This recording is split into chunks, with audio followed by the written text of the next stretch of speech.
Салам достор, кандайсыздар? Бүгүн бизде School Club'да аналогия сабагы болот. Аналогия билесиздер, аналогияда окуучунун сөздүк сапасы жана ошондой эле ой жүгүртүүсү текшерилет. Андыктан биз аналогияны иштөөдө кантебиз? Эң биринчиден бул доскадагы мисалдарды жазып койдук. Мисалы, үлгү жупта кара чай деп турат. Варианттарында карандай чай, сүт чай, ысык чай, көк чай деп. Биз аналогияны иштөөдө эң биринчи эмне кылабыз? Албетте биринчиден үлгү жуптагы байланышты табабыз. Эталондук жупта бизде чай кара. Чайдын кара экендиги бул анын түсү. Демек түсү берилди, ошондой эле бул түр байланыш. Варианттарын карасак, карандай чай бул чайдын кара экендиги, бул үлгү жупка карата маанилеш сөз болуп калат. Демек бул жооп туура эмес. Чай, сүт чай. Сүт чай деген биз чайга сүттү кошобуз, демек бул анын кошулмасы. Бул дагы туура эмес жооп болот. Ал эми чай ысык болушу мүмкүн, муздак да болушу мүмкүн. Ошондуктан бул анын сыпаты болуп калды, туура эмес жооп болот. Ал эми чай, көк чай бул анын түрү жана ошондой эле түсү келди. Демек туура жооп К. Эми ушул эле мисалды талоодо кантип иштейбиз? Эң алгач эле варианттарды үлгү жуптагы байланышты тапканда биз түр байланышы деп таппадыкпы? Демек биз алгач байланышты табышыбыз керек.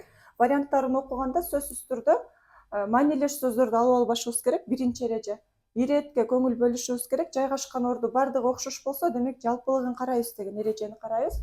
Карандай чай же болбосо бул жерде сүт чай, ысык чай байланышпай калды. Ал эми чайдын кара экендиги бул анын түсү түрү жана ошондой чайдын көк экендиги бул анын түрү жана түсү берилип атат. Ошондой эле маанилеш сөздөрдү эч качан албашыбыз керек. Иретке сөзсүз түрдө көңүл бөлүшүбүз зарыл. Жалпылыкты издешибиз керек эгерде бирден көп жооп туура келип калса. Жана ошондой эле жөнөкөй бир мисал түзүп алабыз. Жана ошондой эле бул аналогиядагы сөзсүз түрдө жайгашкан орундарына көңүл бөлүш зарыл. Андан кийин экинчи мисалды карасак, небере чөбөрө. Бул жерде иреттик байланыш, биринчи небере, экинчи чөбөрө. Мисал түзүп алсак, неберенин баласы чөбөрө. Варианттарды карасак, куда кудагый, күйөө бала жезде, ата чоң ата, тайата тайеке. А вариантты ала турган болсок, куда кудагый, жаш өзгөчөлүгү улуу болушу мүмкүн, кичүү да болушу мүмкүн. Демек бул жооп ала албайбыз. Күйөө бала жезде. Жезденин жолу улуу болушу мүмкүн, бирок күйөө баланын жашы улуу деле болуп калышы мүмкүн. Ошондуктан бул жооптагы дал келбейт. Ата чоң ата. Кимиси улуу? Албетте чоң ата улуу, андан кийин ата. Мүмкүн бир эле ата ошол учурда башкабызга чоң ата болушу мүмкүн. Ошондуктан бул жерде ирети боюнча дал келбей калды. Иретке сөзсүз түрдө көңүл бөлөбүз. Бул жоопта туура эмес. Ал эми туура вариант К, анткени тайата тайеке. Таятанын баласы тайеке. Сүйлөм түзүп алсак, неберенин баласы чөбөрө. Экөөнүн жалпылыгы бир болду да. Демек аналогияда биз иштөөдө негизги 5 эреже кайра кайталайбыз. Эң алгач эле үлгү жупта байланышты табабыз. Бул биринчи эреже. Экинчи, маанилеш сөздөрдү издебейбиз. Үчүнчү, иретке сөзсүз түрдө көңүл бөлөбүз. Мисал түзүп алабыз. 4-чү эреже. 5-чи эреже сөзсүз түрдө бирден көп жооп туура келсе, маанилеш сөз издебей жалпылыгын карайбыз. Демек ушул эки мисалды түшүндүңүздөр болуш керек. Демек алгачкы эле биринчи байланышыбыз бул түр байланышы болду. Ал эми экинчи байланыш иреттик байланыш болду. Бул аналогия деги эле кыргыз тесттеринде абдан көп кездешет, сомо берилген тесттерде. Ошондой эле биз эң алгач эле сөзсүз түрдө эмнени табышыбыз керек экен? Байланышты табуу зарыл. Кийинки дагы бир мисалдарга токтололу.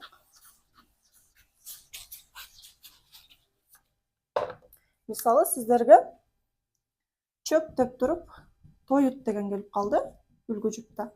Варианттары чөп жашыл, Б вариантында чөп өсүмдүк, Всы чөп мамыры, Гсы чөп мал. Демек бул аналогияны карасак, чөп тоют. Демек бул жерде биз караганда тоют жалпы түрдө, чөп анын түрү. Тоютту билесиздер, тоют бул малдын кышка камдалуучу азыгы. Демек тоюттун түрү чөп. Түр байланышы болуп атат. Чөп жашыл десеңер, бул жерде бул анын сыпаты. Чөп жашыл бул анын сыпаты болуп калды. Туура эмес жооп болуп калды. Чөп өсүмдүк. Өсүмдүк жалпысынан чөп анын түрү. Бул жерде туура вариант болуп турат. Чөптүн түрү мамыры. Бул жерде түрү болуп калды. Орду алмашып калды. Демек бул вариант туура келбейт. Чөп мал. Чөптү мал жейт десеңер, малга керек десеңер, бул жоопта туура эмес. Демек туура жооп Б вариантында кездешти. Демек ушул аналогияны иштөөдө дагы биз сөзсүз түрдө ошол биринчи үлгү жуптан байланышты таап алабыз. Варианттардын баардыгын сөзсүз окуп чыккандан кийин гана туура келген вариантты алыш зарыл. Мисалы бул жерде чөп жашыл сыпат байланышы болуп калды, ошондуктан алган жокпуз. Чөп мамыры бул анын түрү болуп калды. Иретке көңүл бөлсөк, ирети дал келген жок. Ал эми чөптү мал жейт десеңер, бул анын азык заты болуп калды. Анан биз маанилеш сөз катарында чөп мал, жосо чөп мамыры же чөп жашыл деп алып албашыбыз керек. Бул жерде чөп өсүмдүк, бул анын түрү. Бул жерде жалпы нерсе турат. Бул жерде анын түрү турат да. Эми биз ушул мисалдарга чейин, мисалдарды чечкенден кийин биз бир байланышка көңүл бөлүп көрөлү. Аналогияда билесиздер, абдан көп байланыштар бар. Ошонун эң алгачкы байланышы бул түр деген байланыш. Түр байланыш. Түр байланышта негизги 3 формулада кездешет. Мисалы биринчиси жалпы нерсени түрлөргө ажыратышыбыз керек. Жалпы эмне болушу мүмкүн? Мисалы биздин жашообузда жалпысынан жаныбарлардын дүйнөсү бары бул фауна. Өсүмдүктөр дүйнөсү бар, мисалы флоралар. Же болбосо кандайдыр бир кесиптер бар, илим тармактары бар, же ар кандай түстөр бар, ар кандай маркалар бар, ар кандай брендтер бар, же болбосо түстөр жана башка жана башка. Демек бул жерде биз аналогияда сөзсүз гана кыргыз тилинде гана кездешкен сөздөр эмес, бул аналогия өзү башка илимдер менен байланышат. Медицина менен, география менен, астрономия менен, физика менен, химия менен жана башка. Демек биз канчалык кругозорубуз, ой жүгүртүүбүз кенен болсо, жана ошондой эле сөз байлыгыбыз, сөздүк сапасыбыз жакшы болсо, аналогияда эч кандай кыйынчылыктар жаралбайт. Мисалы жалпы нерсени түрлөргө ажыратканда ар кандай мисалдарды алсак болот. Мисалы илим. Ар кандай илимдер бар. Илимдин бирөөсү мисалы педагогика. Педагогика бул илимдин бир түрү.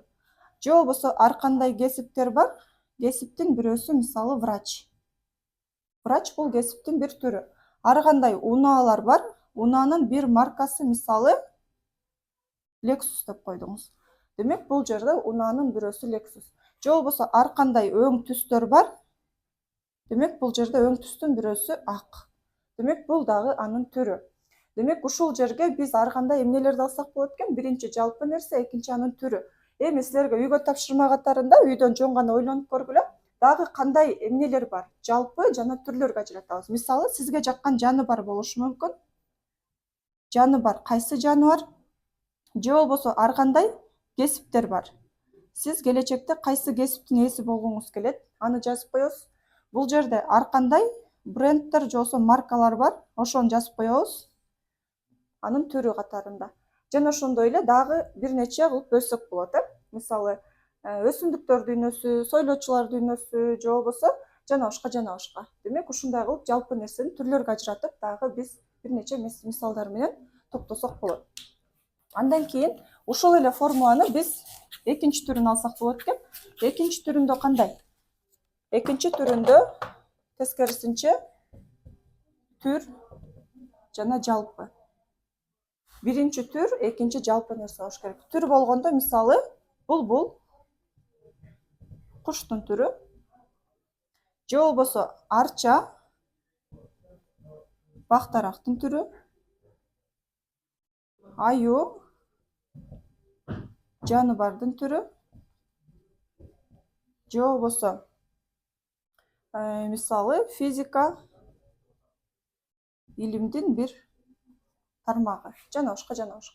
Демек бул жерде биринчи түр турат, экинчисинде жалпысы турат. Арча бактарак жалпы нерсе турат. Аю түр, жаныбар жалпы нерсе турат. Физика түр, илим жалпы нерсе. Демек бул жерде жалпы нерсе болгондо бул жерде конкреттүү бир түр болуш керек экен. Бул жерде дагы ар кандай нерселерди ала берсеңиз болот. Мисалы бул жерге стол деп туруп, бул эмне? Жалпысынан. Же тескерисинче бул жерге алабыз араба, бул эмне? Кайчы бул эмне?